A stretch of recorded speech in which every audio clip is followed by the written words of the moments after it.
There we go. Well, welcome everybody. Thank you for being here this morning. My name's Doug Critchfield. I'm with the Planning and Zoning Department. Uh, we're sorry for locking you out of the building, but we're glad that you made it. So we are grateful for the opportunity to bring to you the first meeting that we have of several meetings for the Nampa 2050 Comprehensive Plan. We're in the middle of outreach right now, and we wanted to give you an update of where we are with the process, what we've discovered so far, what we've been doing. So I'm going to turn the time over to Miriam McGilvray of Logan Simpson. Logan Simpson is our consultant on this project. They worked on both the Caldwell and the Meridian comprehensive plans. They're a wonderful firm. And we'll turn some time over to her, and then Bree and I will be back to tell you a little bit about the feedback that we received. Thank you so much. Good morning. I'm thrilled to be here again. Today, I'm going to walk through a couple of kind of Comp Plan 101, why we've all asked you to join us this morning and through the process. And then we're going to talk a little bit about the whole process of updating a comp plan, what to expect over the next year and a half, how we want to get you guys involved, the type of feedback we're hoping that you can help input into this process, and what we've heard already from the public engagement that staff has been doing. So it'll stay a little bit high level in terms of my presentation, but if you have any questions about what a comp plan is, why you're here, what we're doing, please, this is a wonderful opportunity to learn, and we want to make sure you leave today with all the answers.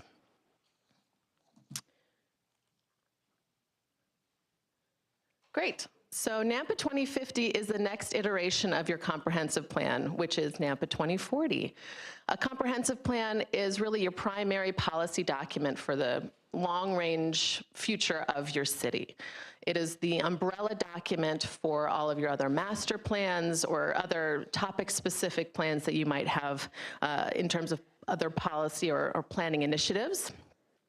So it is a very important document, and in terms of updating it, you know, it's only been about 5 years since your last plan was adopted, but best practice is keep it updated. You've got a lot of residents coming in, influx of growth.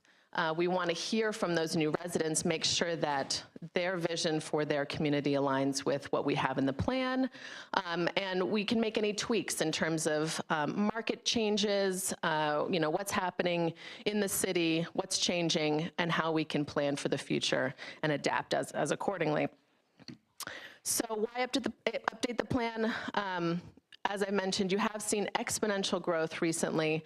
We want to make sure that those new residents have a voice in here too, but growth does present its own challenges. So this is an opportunity to rethink through some of the approaches, pivot as needed, and make sure that this plan continues to work for your city moving forward. Of course, state law also requires you to keep it updated.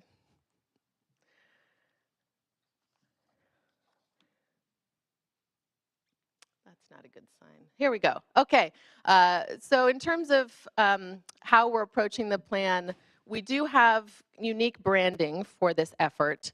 We are using the city's color scheme, so it is recognizable as a city initiative, but we wanted to make it feel special and unique so that people can visually recognize it on the street and feel like they can get engaged and recognize it. So we have a main project brand, which is that logo at the top. We do have a couple of variations of that logo so that we can use it throughout the process, whether we're engaging with people or talking about specific topics, just a couple options. But we wanted to make sure that that brand was recognizable for the community. So we've broken up the process into 3 phases. Phase 1 is coming to an end this fall, but really is focused on visioning big ideas, getting our footing, getting our foundation about what we're doing and what our planning context is. Phase 2 is really where the rubber hits the road, or where you are going to be seeing a lot of sausage making. It's wrestling with hard ideas, new ideas. We are working through a steering committee and focus group process through the next year in that phase 2. which really will be able to have those in-depth conversations with community members so that we can build a plan that works and reflects those values and reflects the market trends. Phase 3 goes into plan adoption, pulling it all together, make sure we've heard and accurately captured what we've heard and discussed throughout the phase 1 and phase 2 through adoption. So overall, it's about almost a 2-year process, 18 months really. We're hoping to get it adopted and tie it up spring of 2027. So what have we done so far? We are, so we're kind of wrapping up phase 1, and this is really the process where we talk about those big ideas. We're calling it a visioning engagement process. And I'm not going to speak too much about what that visioning engagement looks like because Brianna and Doug are going to give you a rundown of what the engagement they've done so far over the last few months is. But really, while they're thinking through and talking to the public about values and big ideas for their community, the consultant team on my side is looking at data, looking at trends, looking at what the context is that we're planning in today's world. So I'm going to give you a quick overview of some of the things that we're thinking about in terms of that data and trends context analysis. But essentially, we're pulling together some really brief data snapshots at a point in time to help frame the conversation, have a mutual understanding about where we are as a community. So in thinking through what the data says, we are looking at historic population, our growth rates, where we might be going into the future. Currently, the estimated population is about 123,000 folks. That is a very steep growth rate right now, as you can see on the chart. But in all forecasts that we're seeing, that growth is expected to continue in the near future.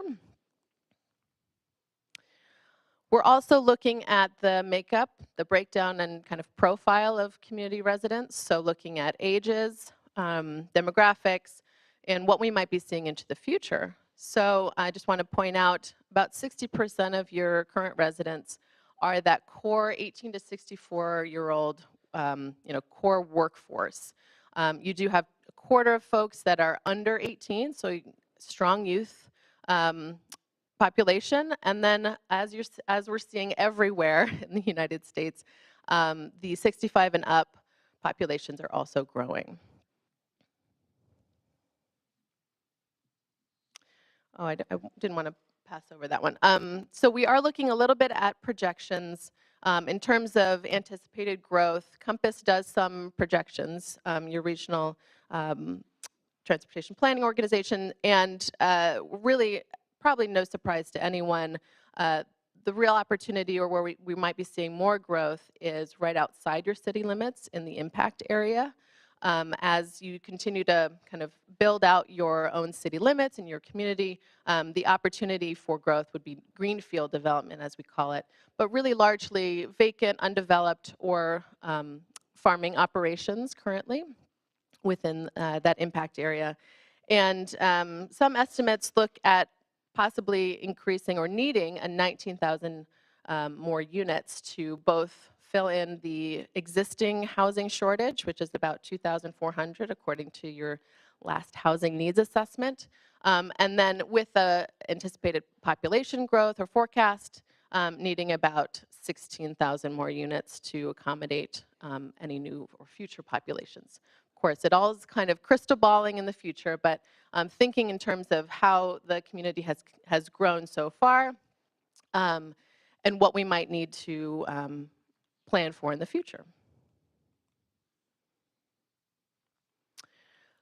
So in terms of some of the housing statistics that we're looking at, we are looking at kind of the mix of housing units that you currently have, median income, average household value, or home value, excuse me, monthly rents, those kind of housing statistics. We're also looking at where people are coming, if they're looking to rent or to buy, we're looking at kind of the overall trends of housing prices, which really have peaked, I think, over in 2022, but have kind of come back down.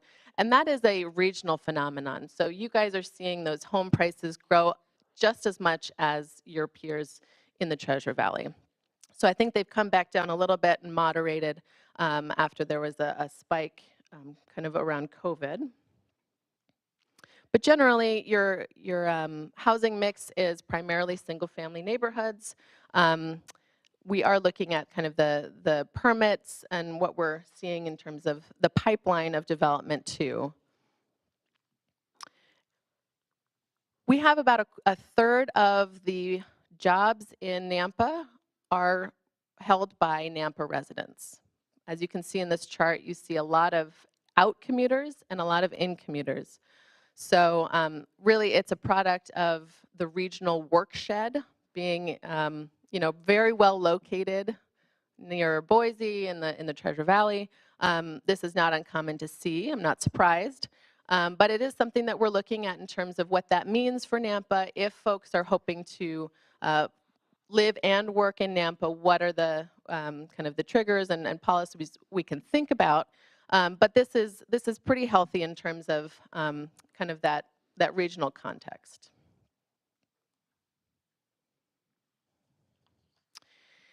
And in thinking about where people are working, we are looking at kind of what the anchors of the economy are currently, and how we might want to reinforce that or make sure that we have a resilient economy moving forward in terms of the opportunities that the community pursues. But for now, we're seeing that healthcare, retail, manufacturing, logistics, and construction really are the anchor of your economy right now. With the biggest employers being the school district, health system, College of Western Idaho, Walmart, and St. Luke's. But really looking at a total about 50,000 total jobs in Nampa so far. So I know I went through that pretty fast. I do have some more stats that we're looking at. Those snapshots will be coming out over the next few weeks. And really, they're going to be these short, very graphic, kind of pamphlet almost informational documents that both the community can use in terms of framing that discussion as Brianna and Doug go out to the community to have those conversations, but also for you, for decision makers, for that steering committee that I mentioned earlier that we're really going to be workshopping a lot of the content with in phase 2, really just to get everyone on the same page about the context that we're planning in. So I'm going to hand it over to Brianna to go through a little bit about the engagement that they've done so far and some of who we're hearing from and what we're hearing. Could we pause for just a second and see if there are any questions before we move on? Certainly, yeah. And then a quick question, will you give us a copy of this PowerPoint?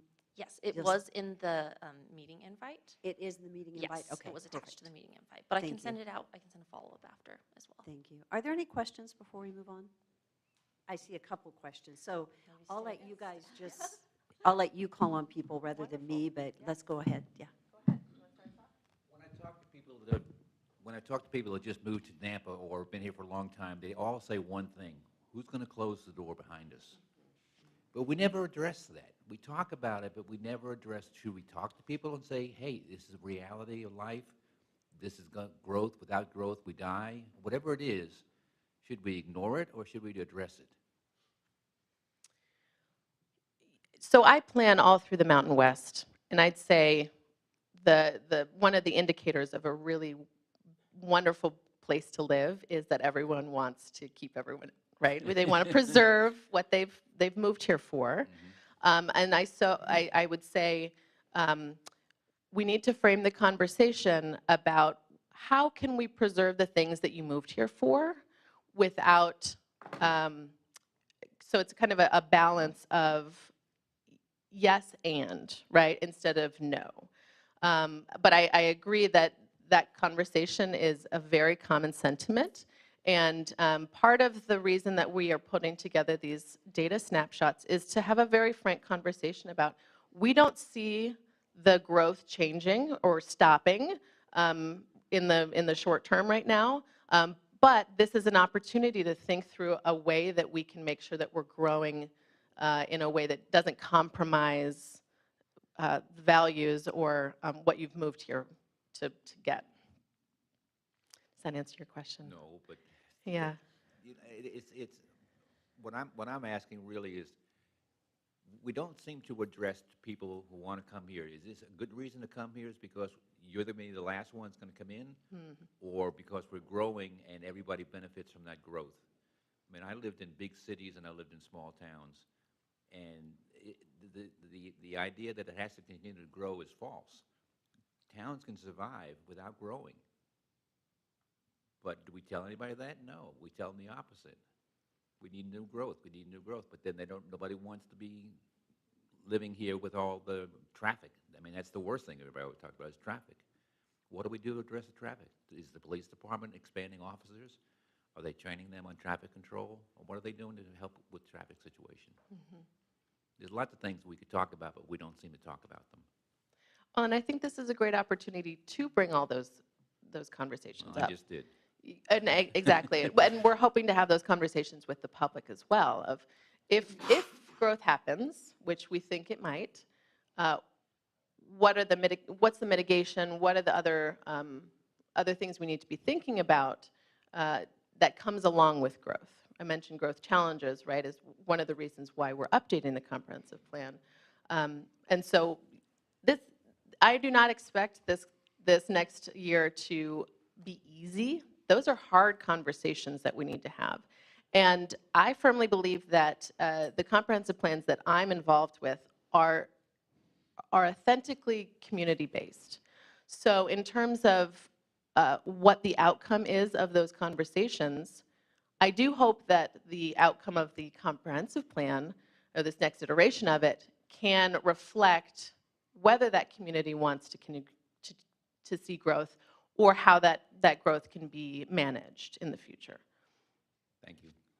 I think we had another question. Yeah, go ahead. Mine was along the same lines as Steve, but just in your experience, have you seen a community try to impose strategies to slow growth or even put a moratorium on growth, and what were the consequences? Yes. There are a couple of different things that other communities have tried. It does depend on the location. So Idaho has specific restrictions or unique planning guidance than other states potentially. So there's some legal framework we have to be cognizant of. But I will say that a lot of communities that have tried to minimize growth or stop growth or guide it in only a specific area, there have been market consequences in terms of increased housing prices and kind of so affordability becomes an issue. You know, if you're restricting the market in terms of supply, there's going to be an effect, right? But I think that it's a valid conversation to have through this process of how far do we might want to go in terms of either phasing growth or having a more managed approach. So absolutely conversations, and we can start to think maybe creatively about what opportunities we might want to infuse in this process. On your graph that showed the working, people leaving, coming, and staying, does the staying include people that stay here and work remotely? Yes. And in other words, they could be working for companies not in Nampa, but they're working from home? Correct. Okay. So, question, could we go back to the graphic of the comp plan outline? The phases, the process. One of your first two.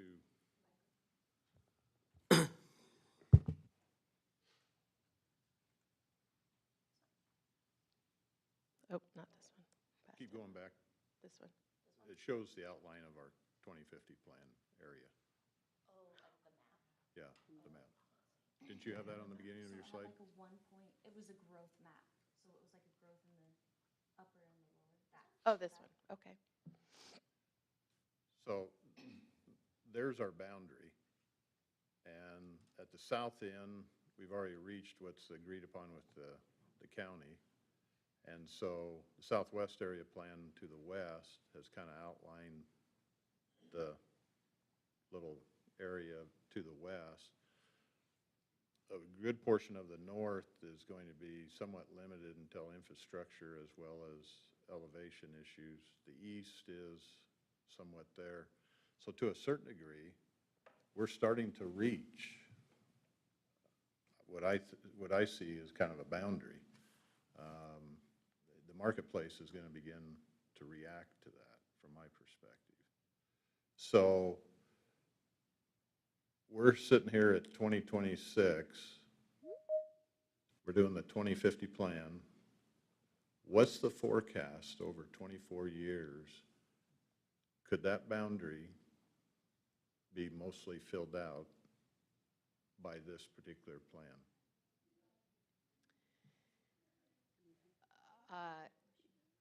Yes, I guess. So the impact area by Idaho statute has some kind of specifications of how that boundary has been set. So it is stated in that statute that it encompasses an area that could be feasibly annexed within the next 5 years. I do not anticipate this boundary being filled up in 5 years. But yes, the Treasure Valley is growing together, right? All the communities, I mean, that's what growth is looking like. And so to your point, the impact boundary is not going to go further west, further north, or further east. But the impact area boundary will be continued to be evaluated to kind of react to the growth that Nampa will see in the future. So it's not a static boundary necessarily. Well, our area of impact, if I could just say, actually is, we can't go east, we can't go west, we can't go north, and we've determined we're really not trying to go south for ag ground preservation. Right. And have said that. So really, we have a very static area of impact. And I think, in my opinion, that's why this comp plan is incredibly important, that we look at how we're going to use our ground, because we're not getting any more. We have a finite amount of ground.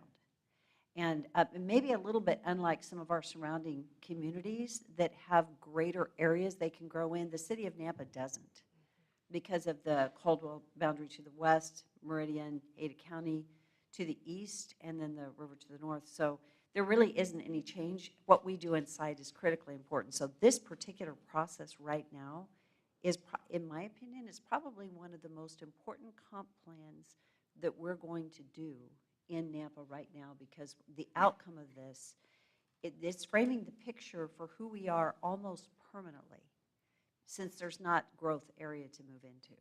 And if I'm stating that incorrectly, somebody correct me, but that's kind of my perception as I look at it. So follow-up is will this plan also address a little bit how we emphasize the change up on already existing property, infill type work? Because I'm seeing we're coming against the boundary, and there's going to continue to be some agitation on that. The reality is how we're dealing with incentivizing, or if we're already by code able to start saying if you change over something and go up with some density, the parameters on that. And I didn't know if our plan is to address that issue. So That's actually one of the questions we're hoping to get from you guys, is what you're hoping to see out of this plan. So I think at this point, we're still kind of casting the net. And I think as that comes back, we'll have a better understanding about how much of that will be an emphasis in the plan. But one of the discussion questions is, I think to your point, what you would like to see the emphasis be a little bit later. okay, thank you. One of the things that I think is one of the biggest challenges that we face is trying to educate a public that thinks that we're supposed to live here and then we're supposed to do everything else over here, which contributes exponentially to the traffic problem that we suffer, because nobody can stop and shop in the place where they live. They have to go over to this place where everybody else has to go to get their goods and services. And so I think that's probably one of the biggest things that has to be addressed in this plan, is to help people understand that we have to have commercial everywhere in order to stop everybody congesting to the one place where they have to get all the stuff that they need. So I think that's one of the biggest things that we probably need to discuss, or how to address in this plan.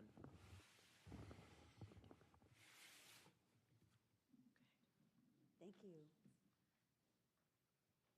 Thank you all for those questions. And I think some of the things you guys are asking, we can also, Doug and I can touch on, because we have been in the community for the last 3 months and we have talked to a lot of people. And I think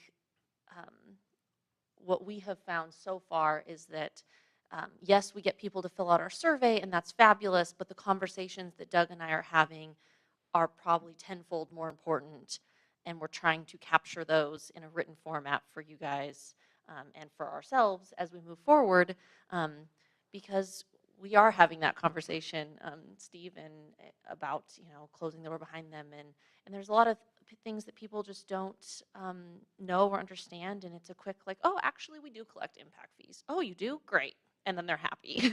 That, those kind of conversations happen a lot. But we can, Doug will touch on kind of the main themes that we're hearing. But I'll just quickly go over kind of our outreach to date here. And these numbers are more now. So we've actually gone to 14 community events. This weekend we were at the 208 Night Market and the Farmers Market, so can add 2 more there. And we have done 10 pop-up events because we went to the senior center yesterday. And then 6 boards and commission meetings, and then 6 community group meetings or other kind of outreach. The 2,291 event participants is a guess. It's an estimate at how many people probably walked by or talked to us but maybe didn't fill out a survey, or we handed a postcard to, or we handed a flyer to, or we handed some merch to, and so they're engaged and they know we're doing this, but maybe they didn't fill out the survey. And then the questionnaire responses is actually closer to almost 500 now. I think it's about 470 some, because last week we went to the employee picnic and we had about 100 employees fill out the questionnaire, which was fabulous. And then this weekend at the farmers market we had another like 30 or so, and another 20 or so at the senior center. So we're definitely hearing from people. Our community events are pretty well wrapped up. We have, I think we will be at the State of the City with Mayor and the Chamber coming up, and then we will also be at an Idaho Regional Housing dinner that they're hosting, so we'll be there as well. So there's a couple others, but one of the other things that we're looking to hear from you today is if we missed something in this outreach, if there's another group or thing that Doug and I should be focusing on or going to, that we hear that back from you. The other one that I missed is we are getting into the high schools, and we will be talking to all of their leadership classes at the 4 grade levels in all of the Nampa high schools. So we've been partnering with the school districts to do that. So we're hopefully going to capture a little bit more of that younger demographic as well. Let's see here. Here's some photos. If you haven't seen us out, let's go back. This is what it looks like. We have a booth set up, very branded. It's engaging. People want to walk up. People want to know. People ask, oh, what is next for Nampa? What are you planning for? What is the plan for Nampa? And that really starts the conversation, and we're able to engage with the community and talk them through. And typically people want to fill out the questionnaire right there on the spot and have a conversation about it. So it's been really great. We've even had some young kids that were interested. So it feels like we have been everywhere. If you haven't seen us out, then you missed us. And then who we're hearing from, so age of participants, I think this is fabulous to see that we're really actually capturing a really nice breakdown of the entire community. It's pretty equal in terms of who we're hearing from. The one age group would be that under 18 that we're trying to hit. So I think the school, going to the schools will balance that out a little bit. We also went to Mayor's Teen Council, and that will hopefully balance these out because those results aren't in here as either yet. And then in terms of relationship to Nampa, we're definitely seeing a lot of people that live here and work here, or a combination thereof. And then length of the relationship, I think to no surprise, it's kind of segmented here. You have people that have lived here for more than 10 years, your long, people that have lived here a long time, relatively speaking. And then people that have been here between 1 and 5 years. So a lot of people that have just moved here in the last 5 years, which we anticipated. I will say, based on conversations with people, because the questionnaire just says if you lived here between less than a year or between 1 and 5 years. And I would say most of the people we talk to, if they're in that 1 to 5 years, it's like in the last year or less. We were at the library one day, and I talked to 6 people that had just moved here in the last 6 weeks. New residents at the library, which is great, but that's definitely, who we're hearing from, and people want to know what Nampa's about and what we're doing. So, we've had the question of, what are we going to continue to grow? And I feel like Doug and I have done a decent job at being relatively frank with people, and that we do anticipate still growing, but that doesn't, what we tend to say back to people is that doesn't mean that we can't have a very livable community and have all those things that you love about Nampa and why you moved here and still continue to grow. So that's kind of the thing we tend to say back to people. And then usually people are, oh yeah, I like this and it would be nice to have this, and it starts a conversation. And then, Doug, do you want to cover kind of the key themes here? Sure. I started talking about them. I got ahead of myself. Oh, yeah, no problem. Just also to mention, we haven't gone out to the HOAs yet, so that's kind of our next round, is to get out to the individual communities, particularly those that are a distance from downtown. So we're trying to capture the entire impact area. I think that the desire for a small town feel here is really strong. People are really proud to be here in Nampa. That's an overarching theme that we hear over and over again. The desire for easier access to commercial services is strong. People are concerned about growth and the way that we're growing. And they want to preserve that feel. There's no doubt that that's an overarching theme in what we're hearing. We did hear a lot from younger people and from the elderly that they wanted accessible public transportation options. There was a lot of discussion that when we went to CWI, there was a lot of discussion about being able to live near campus and being able to get there without having to get in their vehicle. Or to be able to ride a bike even from living just on the other side of the freeway over to campus. So the amenities that people are looking for, they want to have commercial services. They'd love the recreation elements that we have here in the community. They'd like to see more access to recreational elements. They like the events that we had.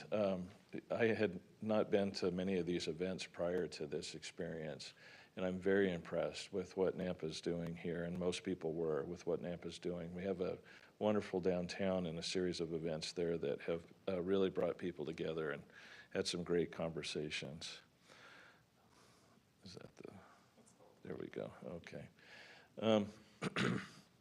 So what is it that they love about this small town feel here? It's their connections, the feeling of safety. It's largely a religious community. There's conservative values in this community, all those things people moved here for. There is some cultural diversity here. We saw that in several locations where people don't speak English. And so there was a little bit of a language barrier for us, but we had printed out the questionnaire in Spanish, and in my broken Spanish tried to communicate where and when that I could. We found that Boise being a short drive is becoming a longer and a longer drive, so people don't necessarily want to go to Boise to get their services. They want to be able to stay here. And then, Bree, I'll go ahead and take this one. So overall safety is a primary concern here. They'd like to have it be a clean, safe environment, affordable environment, and they want it to be inclusive. They want to have more events here that are culturally oriented, for example. I had an interesting conversation with an individual about their feelings about growth here. And they said, well, the people that are moving here, you're really seeing two different philosophies. Some people are moving away from something, and some people are moving to Nampa because they want to be in Nampa. And generally, the folks that want to be here get involved in the community.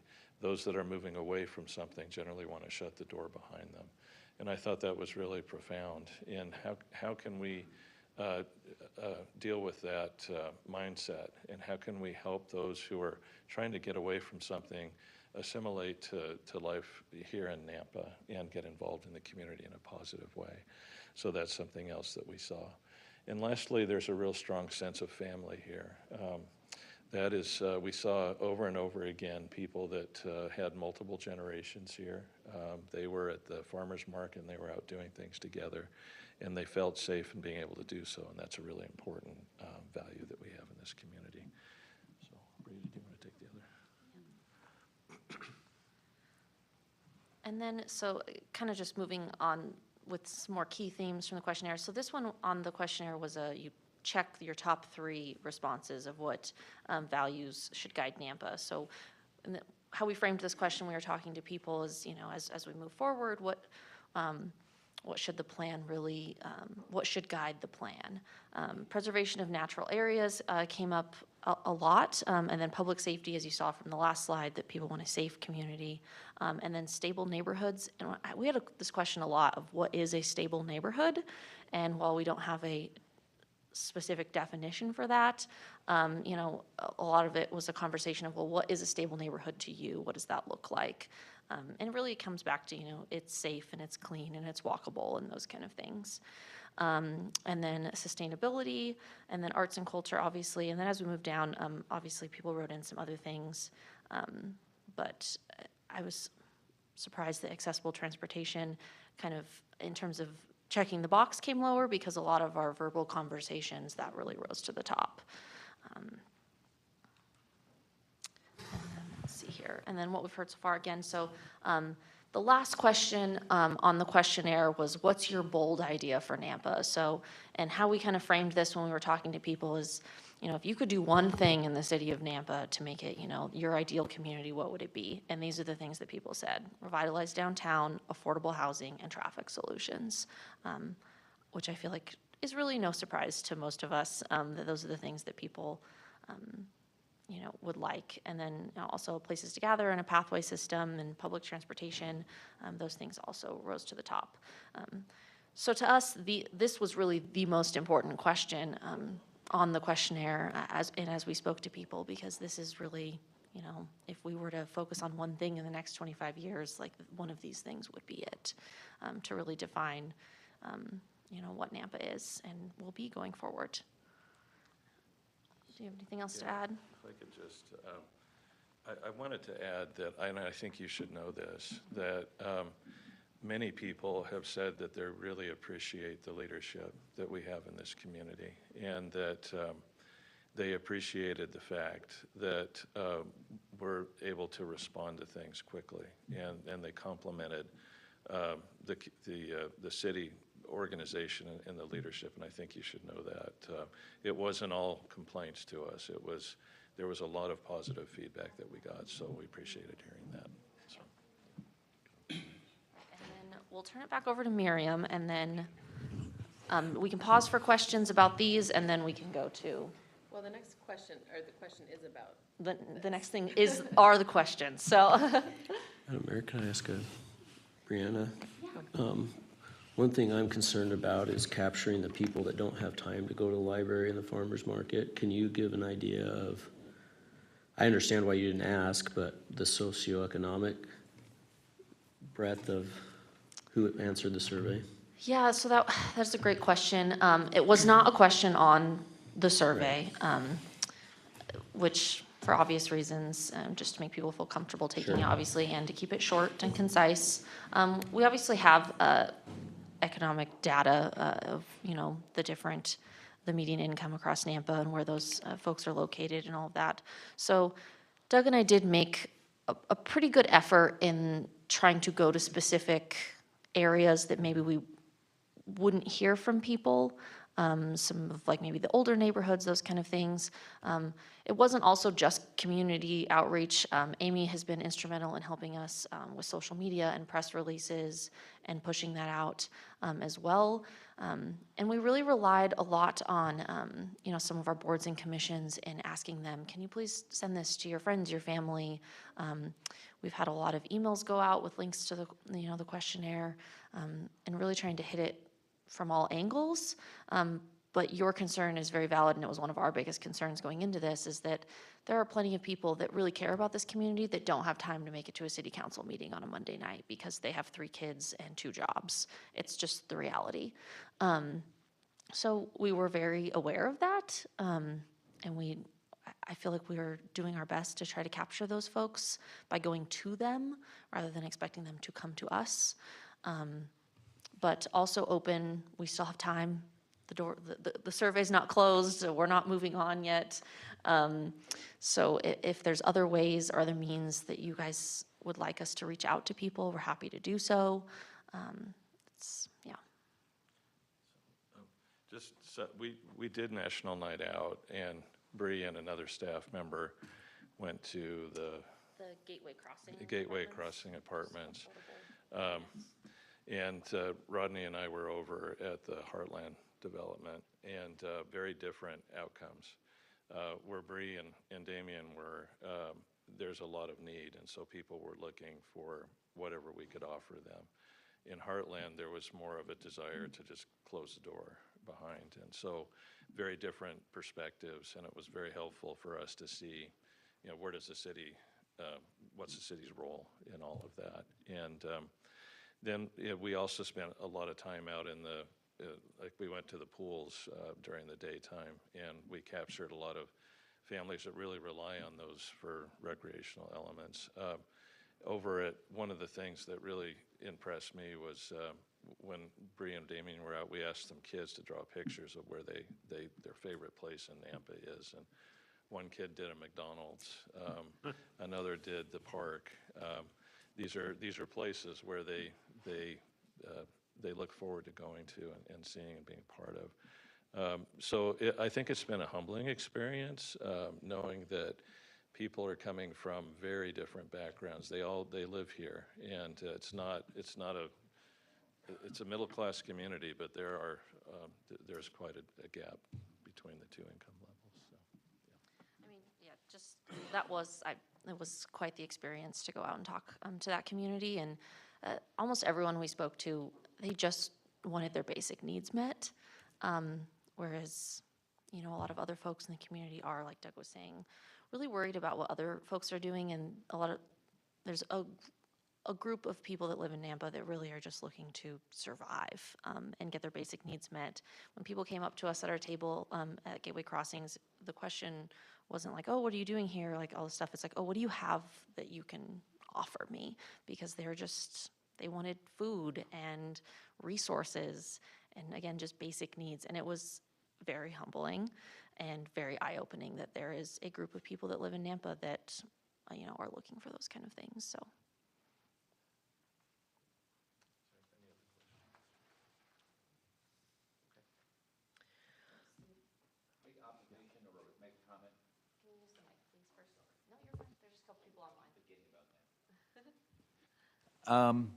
You mentioned high school. You went out and talked to kids in high school. We're going to. Well, I would encourage you to do it because those are the future leaders. Those guys are going to grow up. They're going to go off to college. They're going to go into the military. They're going to have a broad experience. They come back to Nampa. It may take a few years before it comes to fruition, but they will see and what is like here, and they're going to be the future city council people, the future planning and zoning commissioners, the future mayor. We should encourage the high school kids to be more active in the community. Find ways to activate them now. Get that in their brain that they live here and they should work together to make it a better place. Thank you. Yes, we met with the Mayor's Leadership Council, and we were very impressed. These young people are bright. They're very interested in their futures, and thank you. We're looking forward to going to the high schools and doing more of that work, so.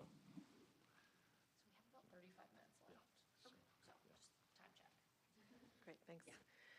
So with such a large group we have today, we're using a tool called Menti to help facilitate the conversation. So if you could pull out your phone or your tablet, go to www.menti.com, or you can scan this QR code and enter the code here on the screen, 73538871.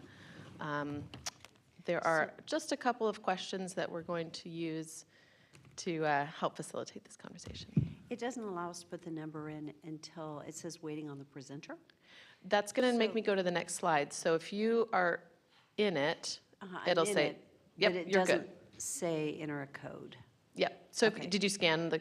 I Q- scanned Yeah, this. that's it. That's So why. Okay, so if either we use scan this- it Okay. or go to menti.com and put in the code.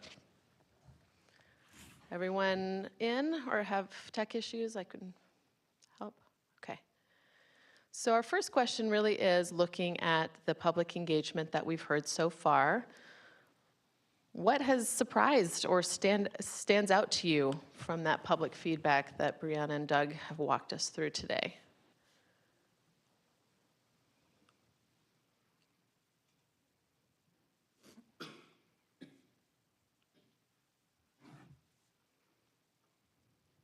Give you just a couple minutes to put some thoughts in here. If you would prefer not to use your smartphone and want to just have a dialogue with us, that is also okay.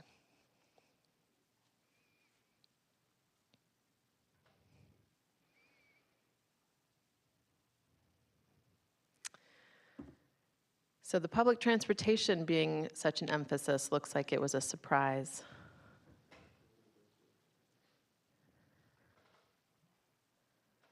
Yeah. And to the comment about preservation of natural lands exceeding public safety on that graph, the last I checked, public safety had inched just past. So it's not done until it's done in terms of collecting feedback. But yeah, kind of neck and neck with priorities.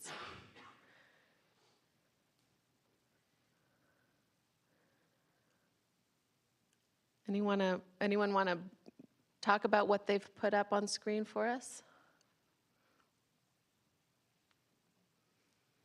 Why was public transportation so surprising?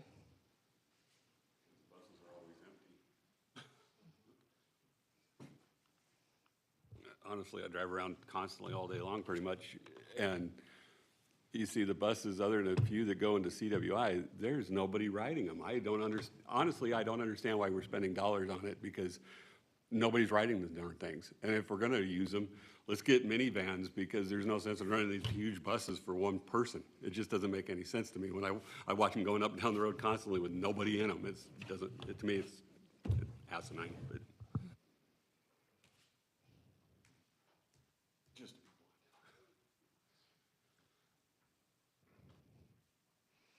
Other surprises? Go ahead. I'll try to tell a quick story. So we had a feedback deal. When was that, Cody, that we went in for that is it December? The end of last year? Cody and I went to a feedback session with the planning group. I think everybody did in their own little groups. And they said, what was your two top things? And I said, well, I think the number one concern we hear about is affordable housing. And Cody agreed with me. And then I said, the next thing is public transportation. And Cody looked at me like I was crazy. It's like, what? And then I realized I had taken traffic. Number one concern is traffic. And I had assumed a solution to that being public transportation. But I don't think, I took it a step further than most people think, which is why I think Cody was surprised when I said that. Because I think everybody does have a problem with traffic. Nobody sees public transportation as a solution to that. And I think to Tom's point, we have to get a critical mass. Like, I can't ride the bus until it's consistent, reliable, and has enough routes in order to make it actually work. So if you only kind of, what's the clean way of put in half effort, to do it, it's not gonna work. You kind of have to go all in to make it work, and it's hard to go all in until you give it a try and make it work. So I think we do need public transportation, but it is a hard problem to solve of how to get it going to a point where it actually is usable. I was just going to know, I think why you're seeing them look empty is because VRT primarily runs on-demand services. So you have an individual person calling for a bus rather than an established route where multiple people can reliably go to that stop and multiple people be getting on and going to a destination. I think that's visually why you're not seeing it look utilized. Yeah, and I understand they're on demand. So to me, if we're going to have that kind of a system, we need Dodge Caravans or something that's a whole lot more economical. And if you, definitely not battery operated because that's a waste, but something a lot more economical than these 25, 28-foot buses running around with one person on them. If we're going to go pick up one person from South Napa and one from North Napa, let's get something that's economical. And even if you go into Boise, you don't see those buses with that many people on them cruising around Boise. And they've got the system supposedly figured out, and nobody's riding it in Boise. So, you know, I know there's a lot of people like from Napa that go into Boise to work, but just in downtown Boise, when you're down there, you don't see that many people riding the buses.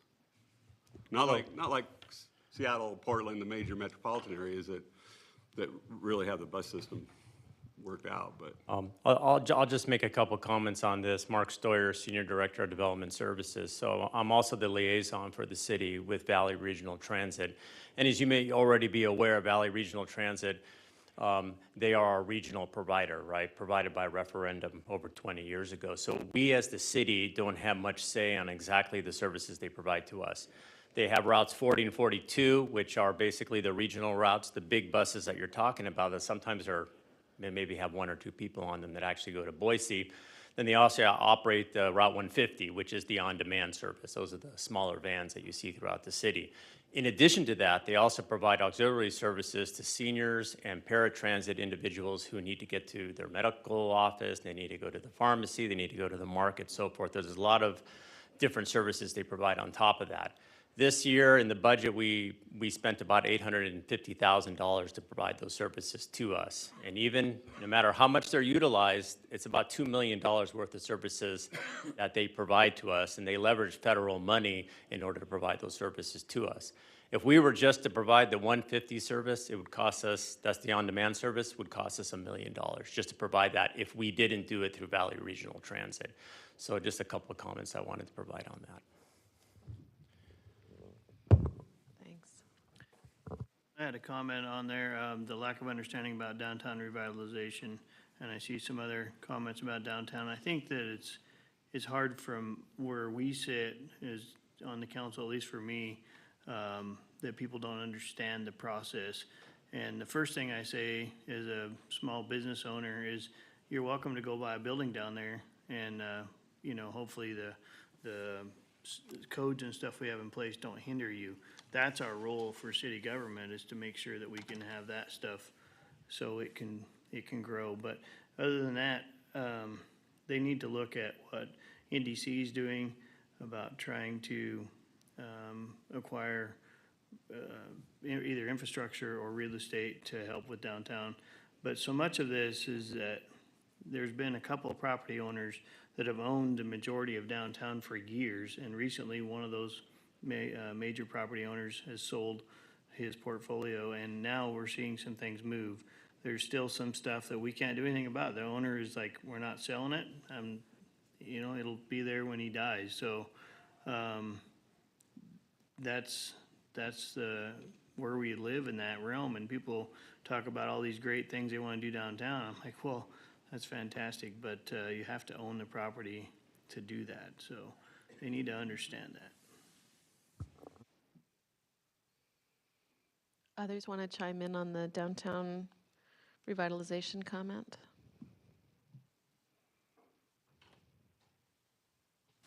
Well, just a quick comment that I've shared with the mayor and one of the councilors, but the reality is what the revitalization plan is in motion and going forward. I think there's some tweaks that need to happen with it. But the biggest challenge is that we're an impediment to the revitalization of downtown. Our regulations are that you have to meet historic standards, you have to do certain things, is an impediment to the marketplace. And for me, if we allow the marketplace and free it up, we would see the marketplace responding. I think there's pent-up demand to respond, but I think there's frustration with the regulation and over-regulation and the difficulties to get things accomplished when it comes to downtown. So I just think there's challenges yet moving forward in that realm. Certainly people enjoy going down. There's a lot of positive feedback, but I think per what's been worked out, it's better to get the high-rise condos replacing blocks of old houses, and more so, you got to get the infrastructure. So when each property owner has to do a little bit of infrastructure in front of their property, and then they have to take on more because the neighbors don't want to do a darn thing, as Councilman Reynolds said. They want to just sit there and do nothing. That's where NDC, that's where government comes in and assists to get the ball moving. But we got to free up and let the marketplace it was a sad deal for me, and so when we talk about public feedback, when an applicant for putting a new building up downtown gets slammed for their design because it doesn't meet historic and arts preservation, et cetera. What we just communicate when that happens is we don't want you to come build in our city unless you meet all these extra requirements. And I think that's a mistake. I think if somebody wanted to put up a 3-story glass building and we say, oh, that just doesn't work, what an investment. And there'd be a bunch of people who'd want to come lease those buildings, and the next party would say, oh, I can do that? Gee, I think I could do that. But instead we say, oh no, it's got to look like it's 100 years old and dilapidated and et cetera. I mean, there's a time to kick things forward. And so comp plan wise, I know we have a separate plan for downtown, and that's good to continue to work on it, but the comp plan needs to incorporate ideas that still say we want to support the marketplace and its desires. So. Great. So Can I comment on that, Mayor? When we were going through the form-based code stuff, and I kept thinking to myself that a lot of what we end up doing, or with what Councilman Bills was saying, is it reminds you more of set design than anything, right? Because we're saying that it has to look exactly like this, otherwise it's not going to be approved. And I was thinking to myself, does anybody know what the Guggenheim Museum looks like? And like, the context of that building looks like it's a spaceship that landed right in the middle of a city block, right? And so something like the Guggenheim would never get built here, but it's one of the most famous buildings in this country. And where it sits is even more strange, because they look like just other buildings that we would see downtown Nampa right next to it. I went there one time. I went to this place called Paley Park, and it was a really strange, beautiful little place, right? Because you're walking down this city block in Manhattan, and then there's these gates, and you go in, and on the back of this, there's a big waterfall, and there's a bunch of little tables and chairs, and it's a little pocket park right in the middle of downtown Manhattan. And you think, how in the world did that get put there? Who decided that that's awesome? And I'm glad that they did, right? But how did that get passed? Would we be able to put a park right in the middle of downtown Nampa? Would that be available? I don't know, right? And so I think that when we put those restrictions on it, we end up doing more set design than anything. We're not thinking outside the box or allowing other people to do so. Like that and I think that the human creativity it just needs to be unleashed sometimes, right? And if we put too many constraints there, then it's going to squash that, and you're going to end up looking like you designed your downtown to look exactly like it is, and it's like nobody really wants to go there because of what it looks like. It's like just a bunch of those red brick buildings, you know? And I think that it can be beautiful that way, but I'm with Councilman Bills where I think that there's a lot of creativity that can be freed up, and that will spur more and more and more, and it will revitalize. Thank you for sharing that, Matt. I appreciate the comments. I think our form-based code meetings are going to be the places that we need to have those discussions, am I correct? And we're probably not done. Just so that I can relax, because I'm always thinking about time, how many more questions do we need to get through? And I'd like to end by 5 till 9. I just want to make sure we accomplish and get done where you're headed. So how many questions do we have? We have 3 more questions. Okay, thank you. I just want to make sure we get through them, but the conversation's really good. So thank you. I appreciate the conversation. We don't want to cut that off, but thank you for telling me we have 3 more questions. Yes. So the next question is really thinking about how we want to frame, oh, that skipped, didn't it? Yep. Kind of the emphasis for the plan. So we've asked the community what their 3 big ideas are. Question is, what are your 3 big ideas? What are we're calling vision themes that we would like to infuse into this plan? So is it finding traffic solutions or public transportation solutions? Is it revitalizing downtown? Is it thinking creatively about our how we build and what our form is? I don't want to put words in your mouth, but thinking through, like, what are your top priorities that you want to make sure we have in this plan, that there's a, when you open up the plan, it's front and center.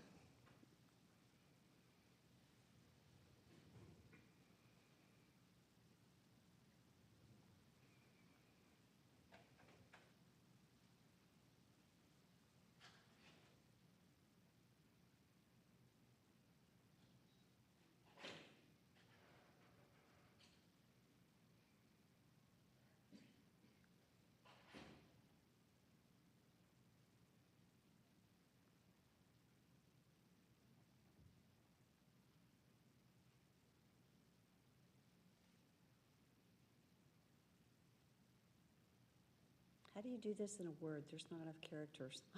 Whoa. It can be more than 1 word. It's not going to limit you just to 1.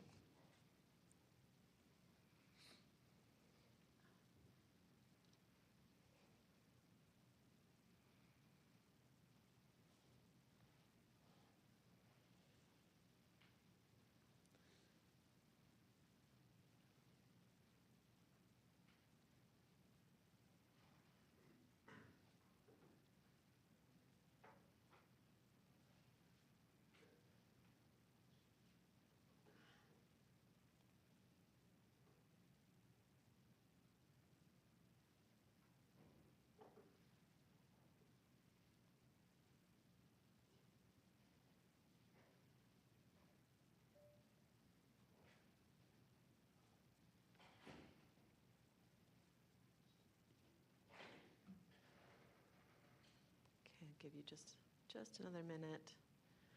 Looks like downtown is coming to the top, family-oriented, youth focus, affordable or housing attainability, preserve agriculture, broader amenities. Oh, it's changing too quick. Okay, so I noticed a couple folks didn't want to use their phone, which is fine. What would you guys think that is not coming to the top? Are there any other ideas that we don't see on screen for those of you that didn't use your phone to put some ideas on here?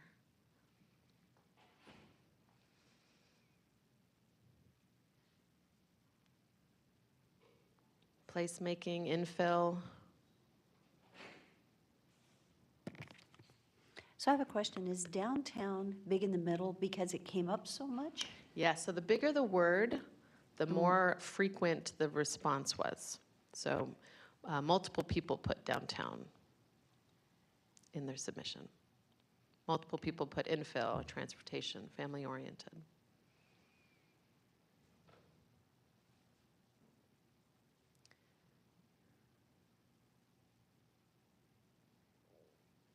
Pedestrian consistency. Who put that one in? Is that filling in the sidewalk gaps? Walkability? Okay.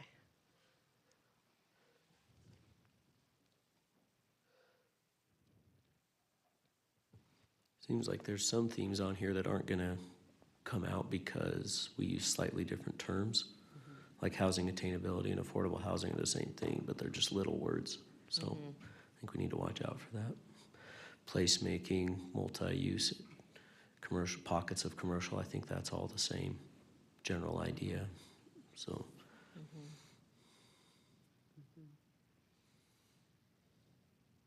not that I wrote those two items and just want to emphasize them or anything.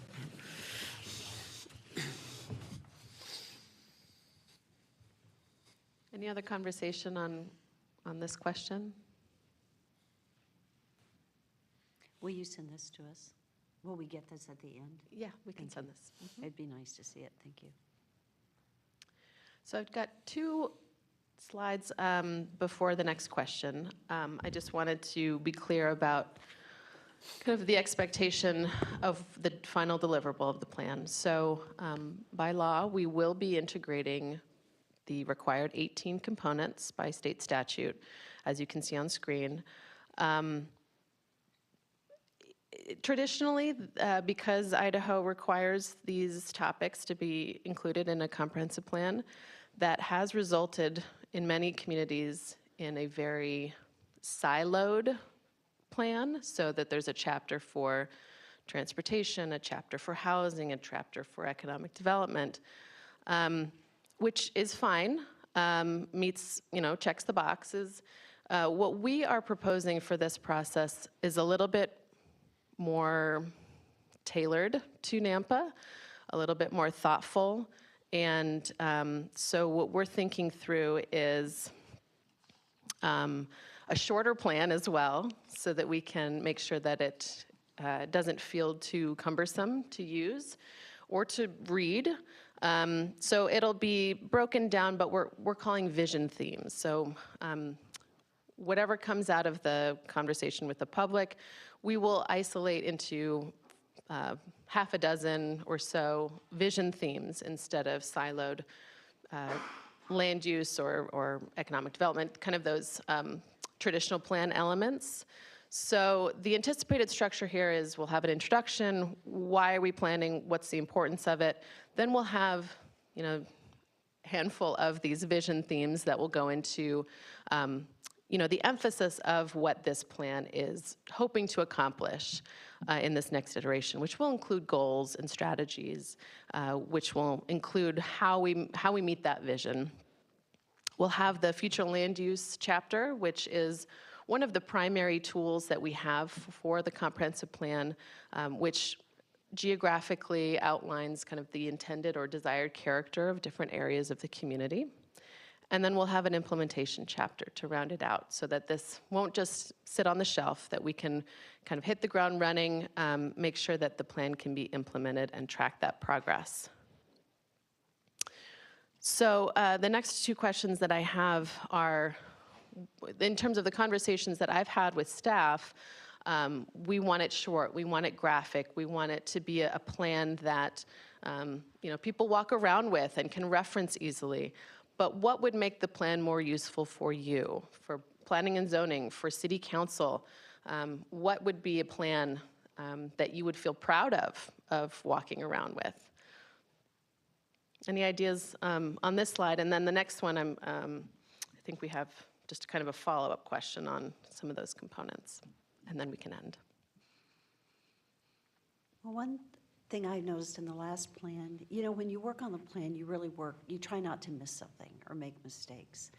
But one of the things that I struggled with is that we have zoning designations in county ground that is large lots like acres, but we have it as a medium density. I find that really, really awkward. And I don't know how to address that, because those, I mean, so far in 20 years or whatever, people are not selling their acre lots there. And so how do we, I guess a question in my mind is really, what is the right way in a plan to address that? Because it's a little bit awkward. And to me, it isn't real useful when you've got existing property that's, if it were undeveloped, it would be different. But when it's developed property and then we overlay a zoning that does not match with what is being used currently, I think, to me, that makes it feel less usable. So I'm just curious how we're going to address that as we move forward. And it's just, I guess, maybe food for thought.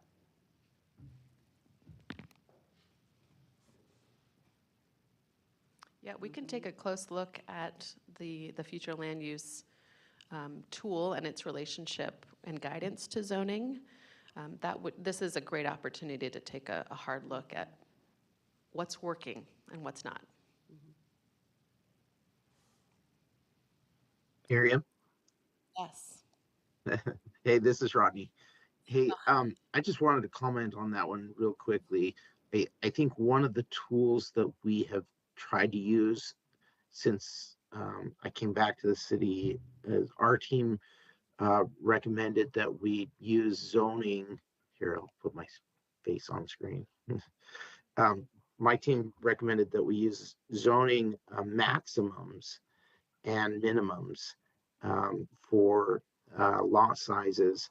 So that changed things dramatically, because in the past, the mayor is absolutely right.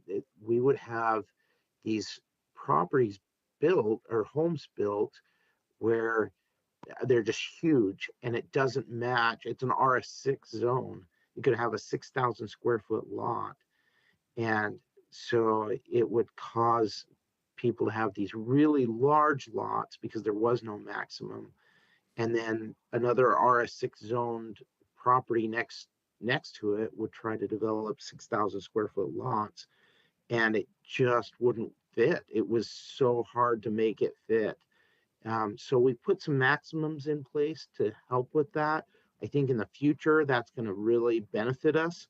But the other thing that Councilman Bills and I have been working on is some language to just in our code to address the densities right next to an existing subdivision that's really large lot, and just buffer from that and transition from large lots to smaller lots. And so I think there's some tools we can use. Our comprehensive plan, if we're to include that as a theme or a principle to look at in the comprehensive plan, hate buffering from existing large lot single family homes. I think that could help us when we go to a hearing, and we can point that out and say, yeah, we're working on that, or we have that in code because it's in our comprehensive plan.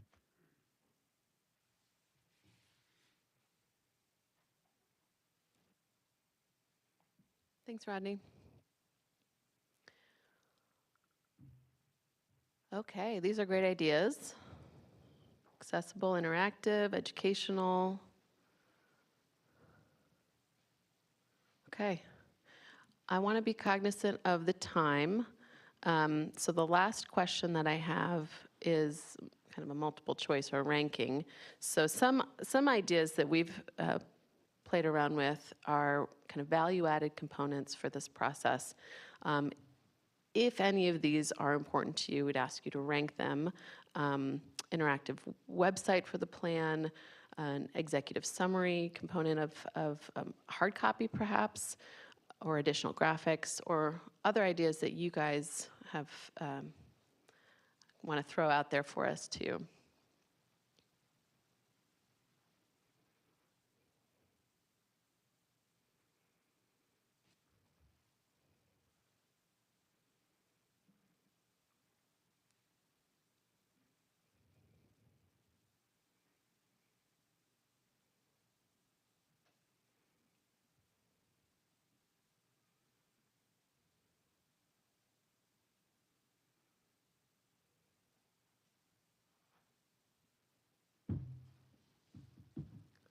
Are there any ideas that I didn't have up on screen that you would like to see us consider? I think, and maybe you do this, but I think maybe more directly kind of have almost an FAQ section that is maybe not frequently asked questions, but frequently made comments at public hearings. So how does growth pay for growth? Why don't we just build infrastructure before we build a subdivision? Why do we need residential? Things like that that people come and complain to us about, and there's good logical answers for it.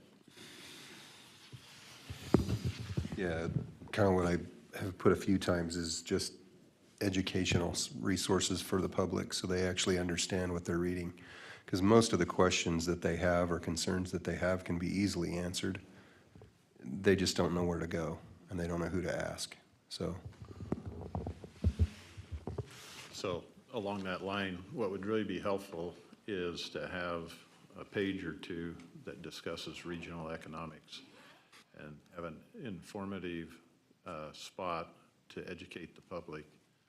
So once a marketplace has a certain saturation of rooftops, there's a demand for services, meaning commercial. When there's enough commercial, it requires industrial to feed the commercial, as well as the workforce that the residential has brought. So it's a regular cycle, and most folks don't understand, so they say, well, why are we getting all these warehouses? Well, you're getting all these warehouses because there's rooftops. And the continued growth of rooftops brings commercial. So earlier in the discussion was people are driving quite a distance for commercial. No, there's a desire to have, in our city, much more commercial. It just takes a certain number of rooftops and a certain matter of dollars changing hands within the marketplace. And so that's what needs to, there needs to be something in the comp plan that recognizes why these different zones and what the maturation that takes place in the marketplace as we gain rooftops. As a follow-up to that, thank you. That's a really good comment. And as we go through this process, I think it would be very helpful for us to understand what our metrics are today. What is the ratio of rooftops? What is the ratio? What is the more standard best practice in a community for the split of commercial, residential, industrial, the manufacturing side, and where are we today? I think that would be, to me, one of the most helpful things as we look to the future and how we want to grow and use the finite amount of ground that we have is to understand currently what we do have and what we need more of. And that's the mix between single family, multifamily, all that. Maybe a couple other things that we get hit with a lot, just on the frequently asked questions or comments, is how are schools paid for in Idaho and how are the roads paid for in the city of Nampa? Because that's one of the big things we get almost all the time is, well, the schools are going to be, too many people. And, well, Idaho has a weird way of doing schools, and you can't put a new school in until you overcrowd the one that's there. And the same with the roads. And, we have people all the time coming to public hearings and saying, well, don't allow this development until you get the roads built. Well, we can't pay for the roads until that development goes in. So I think it would save both the city council and the commission time if some of that was out there, real simple language for the public to understand, instead of coming in front of us and then we got to explain it night after night after night. So Just a couple pages that completely explain macroeconomics to everybody. Right? Yeah, I've got it on my list. Work it out Yeah, for and me, I think that thanks.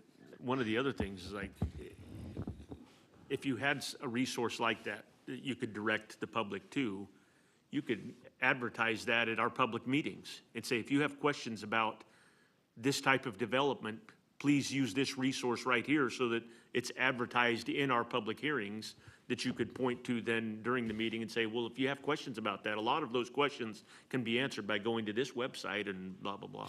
So I think it'd be great. Great.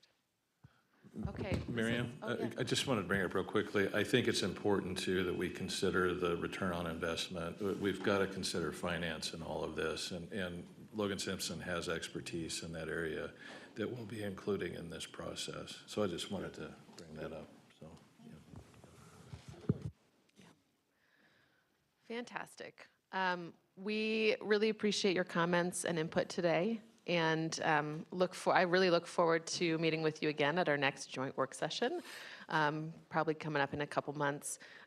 We will continue to finish out the engagement for phase 1 and then move into phase 2, which is really kind of thinking through the specifics about what we're hearing and what that means for policy planning, land use planning that we can pull into the future. So again, thank you so much. And I'm here for questions afterward, but we can close out with that. Thank you so much.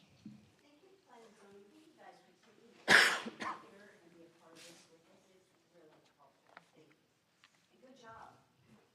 You guys have been amazing. I will say, just my selfish, the number of places that you have been, the evenings and weekends that our staff has done, I'm impressed. Thank you for that. Yeah.